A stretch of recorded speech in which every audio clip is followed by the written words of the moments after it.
पहला प्रश्न है आपका पहला प्रश्न है, भारतीय संविधान का सबसे बड़ा स्रोत क्या है? तो भारतीय संविधान का सबसे बड़ा स्रोत 1935 का भारत का शासन अधिनियम है।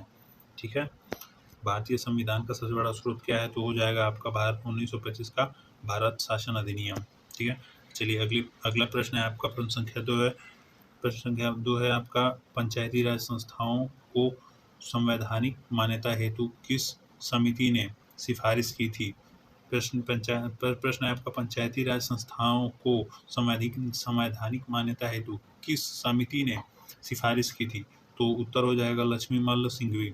देखिए अगला प्रश्न है आपका, प्रश्न संख्या 3 है, आपसे पूछ रहा है कि 1935 के अधिनियम को किसने दास्ता का अधिकार पत्र कहा था? यानी 1935 का जो अधिनियम है उसको किसने दास्ता अधिकार पत्र कहा था? तो उत्तर हो जाएगा आपका पंडित जवाहरलाल नेहरू। पंडित जवाहरलाल नेहरू ही थे जिन्होंने 1935 के अधिनियम को दास्ता पत्र का अधिकार कहा था। देखिए अगला प्रश्न संख्या 4 है आपका, संविधान सभा के संवैधानिक सलाहकार कौन थे? तो सर बी एन राव। देखिए सर बी एन राव, ठीक है, सर बी एन राव संविधान सभा के संवैधानिक सलाहकार थे। चलिए अगला प्रश्न है आपका, प्रश्न संख्या 5 है, विधि दिवस कब मनाया जाता है? तो विधि दिवस 26 नवंबर को मनाया जाता है, इसलिए उत्तर आपका 26 नवंबर हो जाएगा। अगला प्रश्न संख्या 6 है आपका, मंत्रिमंडल शब्द का उल्लेख किस अनुच्छेद में है? यानी मंत्रिमंडल शब्द का उल्लेख किस अनुच्छेद के अंदर किया गया है? तो उत्तर है आपका अनुच्छेद 352।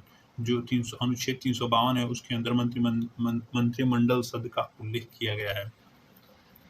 चलिए प्रश्न संख्या 7 है आपका, प्रथम बार राष्ट्रीय ध्वज कब फहराया गया था? यानी प्रथम बार यानी सबसे पहले राष्ट्रीय ध्वज कब फहराया गया था? आपका उत्तर हो जाएगा 26 जनवरी 1930। ठीक है, उत्तर आपका 26 जनवरी 1930 को प्रथम बार राष्ट्रीय ध्वज फहराया गया था। अगला प्रश्न है आपका, प्रश्न संख्या 8 है, शिक्षक संस्थानों में धार्मिक शिक्षा का प्रतिबंध किस अनुच्छेद के तहत लगाया गया? यानी शिक्षक संस्थानों में धार्मिक शिक्षा प्रतिबंध किस अनुच्छेद के तहत लगाया गया? यानी वह अनुच्छेद आपको बताना है। तो अनुच्छेद 28 के अंतर्गत शिक्षक संस्थानों में धार्मिक शिक्षा का प्रतिबंध लगाया गया था, इसलिए उत्तर हो जाएगा आपका अनुच्छेद 28 के अंतर्गत। ठीक है, चलिए अगला प्रश्न है, प्रश्न संख्या 9 है आपका, कांग्रेस के किस अधिवेशन में पूर्ण स्वराज की घोषणा हुई? यानी कांग्रेस के किस अधिवेशन में पूर्ण स्वराज की घोषणा हुई? देखिए इसका उत्तर है लाहौर 1929। ठीक है, लाहौर 1929। अगला प्रश्न है आपका, प्रश्न संख्या 10 है, मतदाता की आयु 21 वर्ष से घटाकर 18 वर्ष किस संविधान संशोधन द्वारा की गई? यानी किस संविधान के संशोधन, मतलब संविधान संशोधन में कब की गई? जब 18 से 21 वर्ष से घटाकर 18 वर्ष कर दी गई मतदाता की आयु। तो 61 संविधान संशोधन 1989 में। ठीक है, 61 में संविधान संशोधन 1989 में मतदाता की आयु 21 वर्ष से घटाकर 18 वर्ष कर दी गई। अगला प्रश्न है आपका, प्रश्न संख्या 11, डॉक्टर भीमराव अंबेडकर किस प्रदेश से संविधान सभा के सदस्य थे? तो मुंबई से थे। जो डॉक्टर भीमराव अंबेडकर थे वह मुंबई से संविधान सभा के सदस्य थे। प्रश्न संख्या 12 है आपका, राष्ट्रीय ध्वज की डिजाइन किसने तैयार की? तो राष्ट्रीय ध्वज की डिजाइन पिंगली वेंकैया ने डिजाइन की थी। चलिए अगला प्रश्न है आपका, आधुनिक भारत का मनु किसे कहा जाता है? तो आधुनिक भारत का मनु डॉक्टर भीमराव अंबेडकर। ठीक है, doctor V R Ambedkar, B R Ambedkar.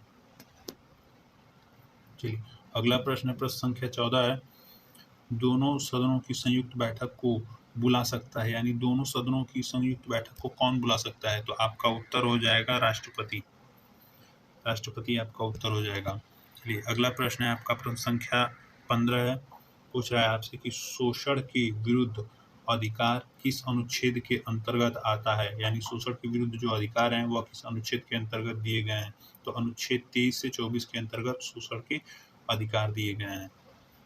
प्रश्न संख्या 16 है आपसे आपका, मौलिक अधिकार किस देश से संविधान से लिए गए हैं? संबंधित नहीं है, मौलिक अधिकार किस देश के संविधान से लिए गए हैं?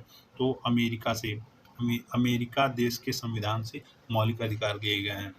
प्रश्न संख्या 17 है आपका, किस संविधान संशोधन द्वारा दिल्ली को राष्ट्रीय राजधानी का दर्जा दिया गया है?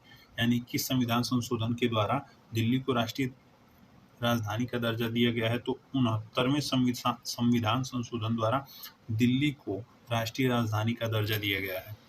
चलिए, ये थे आपके कुछ महत्वपूर्ण प्रश्न जो कि